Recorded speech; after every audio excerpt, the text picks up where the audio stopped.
Bonjour. Nous avons abordé dans le dernier épisode une partie du processus de fabrication de nouveaux schémas de respiration et parlé d'un des paramètres du processus, desha, c'est-à-dire l'endroit où l'on respire. Nous avons pris l'exemple de la technique Ujjayi qui fait passer inspiration et expiration par les deux narines avec un contrôle dans la gorge et une expansion au niveau du thorax. Explorons maintenant une technique où le souffle passe par chaque narine alternativement.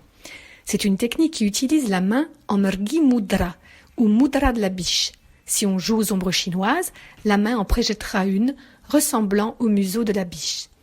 On replie vers l'intérieur de la paume l'index et le majeur et on colle l'annulaire au petit doigt. On obtient une pince avec d'un côté le pouce qui servira à appuyer sur la narine droite et de l'autre le couple annulaire-auriculaire qui servira à appuyer sur la narine gauche. Pour l'inspiration ou l'expiration, il suffira de fermer une narine complètement et l'autre à moitié en appuyant à la jonction os-cartilage.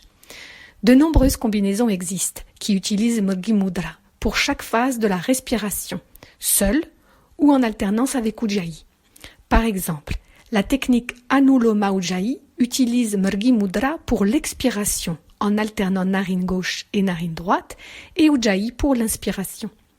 Ce qu'il faut retenir, c'est que Mrgi Mudra active de manière plus importante qu'Ujjayi les nadis, Ida et Pingala et réduit encore le débit du souffle.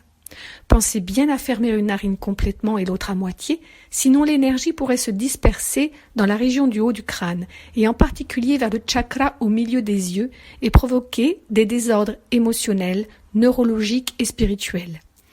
L'effet énergétique est nettement supérieur à Ujjayi et n'est dirigé que du côté du corps correspondant à la narine par laquelle le souffle passe. On pourra choisir par exemple d'apaiser la digestion en expirant avec la narine gauche, puisque l'estomac se trouve du côté gauche, et de vitaliser le foie en inspirant par la narine droite. Les combinaisons varient en fonction de l'objectif poursuivi. Enfin, retenons que dans la respiration alternée, on commence toujours avec la narine gauche. Parlons maintenant de la durée, kala. La durée représente la longueur de l'inspiration, de l'expiration et de la rétention. On décompose la respiration en 4 chiffres, un par phase, ce qui nous donne ce qu'on appelle un ratio. Imaginons que notre inspiration dure 5 secondes et qu'on prenne cette base comme référence. On commencera par un ratio où les composants actifs, c'est-à-dire non nuls, sont égaux. Le ratio de base est 1, 0, 1, 0, où 1 représente 5 secondes. On aura 5 secondes d'inspiration, puis 5 secondes d'expiration sans rétention. Puis on pourra passer au ratio 1, 0, 1, 1 et ainsi utiliser la rétention après l'expiration qui sera de 5 secondes également.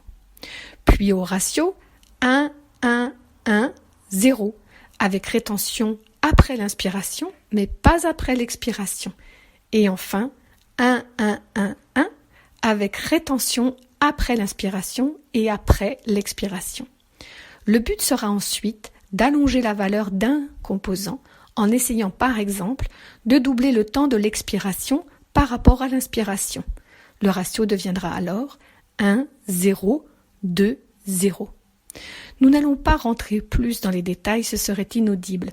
Je veux seulement insister sur quelques règles. On commence toujours par des valeurs d'égale durée pour chaque composant.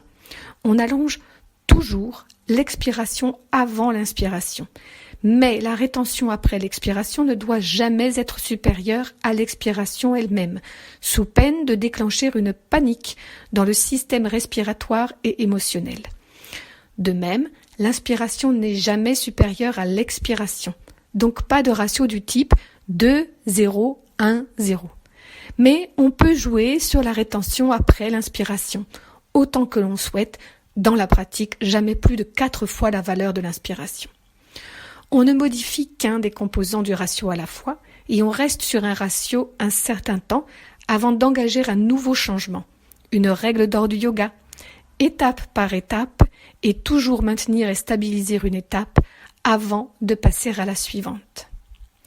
Une dernière chose, la durée se mesure par la récitation mentale des secondes, mais surtout, comme dans l'ancien temps, par le chant d'un mantra qui correspond à une certaine durée et nous relie à une intention spécifique. Par exemple, on peut réciter mentalement, lors de l'inspiration, de l'expiration et des phases de rétention, Om Shantihi, qui porte l'intention de la paix et de la sérénité et représente entre 6 et 8 secondes. Si on combine mantra, Mrgi Mudra et Ujjayi avec les ratios, on imagine aisément le degré de concentration que ça demande. Nous voilà déjà à la fin de cette causerie. À très vite pour parler du dernier paramètre, Samkhya. Namasté, cher yogi.